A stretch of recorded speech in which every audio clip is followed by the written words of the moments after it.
आपको बताएं कि वादी नीलम की सैर सफर आखिर बन गई। सयाहों की जीप दरियाए नीलम में जा गिरी। लाहौर के रिहायशी 11 सयाह दरिया की तुंदोतेज लहरों की नजर हो गए। एक जाँ बहक, 2 जख्मी, बाकियों की तलाश जारी है।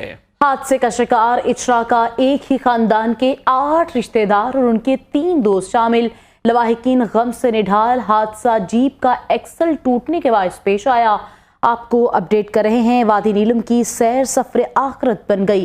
सयाहों की जीप दरियाए नीलम में गिर गई। लाहौर के रिहायशी 11 सयाह दरिया के तंदोतेज लहरों की नजर हो गए। एक जाँ बहक, 2 जख्मी, बाकियों की तलाश जारी है। हादसे का शिकार इचरा का एक ही खानदान के 8 रिश्तेदार और उनके 3 दोस्त शामिल हैं। लवाहिकीन गम से निढाल हैं। हादसा जीप का एक्सल टूटने के बायस पेश आया और अफसोसनाक खबर से आपको आगाह कर रहे हैं। वादी नीलम की सैर सफर आखिरत बन गई और इस हवाले से मज़ीद डिटेल लेंगे। हमारे साथ मौजूद हैं नुमाइंदा लाहौरंग शेख उमर दराज। शेख उमर दराज, बताइएगा ये अफसोसनाक हादसा कैसे पेश आया, अब तक मज़ीद क्या डेवलपमेंट हुई है?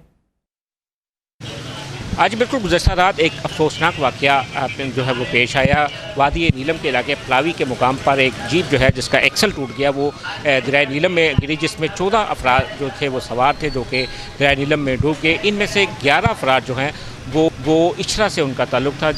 मैं इस वक्त उन जो अफराद हैं जो उनके घर के बाहर मौजूद हूँ। यहाँ पे पापा चौक बाबा आज़म मकबूल रोड के रहायशी के 8 अफराद जो कि आपस में कज़न थे और उनकी उम्र जो है वो 22 से 26 साल थी। वो और उनके साथ 3 दोस्त उनके जो है वो सैर व तफरीह के लिए रवाना हुए थे, लेकिन बदकिस्मती से ये वाक़या पेश आया और ये 14 अफराद जो हैं वो दरिया नीलम में जो है वो डूब गए। ताहाल जो है 3 अफराद के बारे में यहाँ पे इत्तला मिल चुकी है कि 3 अफराद जो है उनको रेस्क्यू किया गया, जिनमें से एक जो जीप का कंडक्टर है जो कि अपनी जान की बाजी हार गया। इसके साथ साथ जो ड्राइवर है वो भी अपनी जान की बाजी हार गया और एक शख्स और जो है जिसके बारे में यहाँ पे गैर मुसद्दका इत्तलात ये मिल रही हैं कि वो भी अपनी जान की बाजी हार गया। जबकि जो दीगर अफराद है उनमें से एक लड़का जो कि जिसका नाम जैन है उसको जो है वो बाजू जो है वो फ्रैक्चर हुआ है, इसके साथ उसकी नाक जो है वो भी फ्रैक्चर हुई है और दीगर जो अफराद जो डूबे थे उनके लिए रेस्क्यू ऑपरेशन जो है वो जारी है। ताहाल यहाँ पे जो लवाहिकीन है उनकी जानिब से भी यहाँ पे 3 से 4 अफराद जो हैं वो वहाँ पे गए हैं क्या ताकि मालूमात हासिल की जा सके।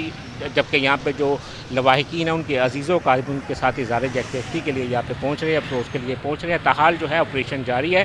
ऑपरेशन मुकम्मल होने के बाद ही इल्म हो सकेगा, ये पता चल सकेगा कि आया कि जो बाकी अफराद हैं वो उनको रेस्क्यू कर लिया गया है, क्या वो ज़ख्मी हैं। यहाँ पे ये भी बताया जा रहा है कि बेशतर जो डूबने वाले अफराद हैं उनमें से तकरीबन 4 से 5 अफराद जो है वो शदीद ज़ख्मी हैं, लेकिन ताहाल जो है वो रेस्क्यू ऑपरेशन जारी है। और जो ही रेस्क्यू ऑपरेशन के बाद यहाँ पे इतला, क्योंकि यहाँ से लवाहिकीन की जानिब से भी 3 से 4 अफराद जो है वो वहाँ पे पहुँचे हैं और वो इतला देंगे, तो ताहाल यहाँ पे जो महल्लेदार है वो भी यहाँ पे जमा है और अजीज़ो क़रीब जो है उनका भी यहाँ पे आना जाने का सिलसिला शुरू है और इजहार।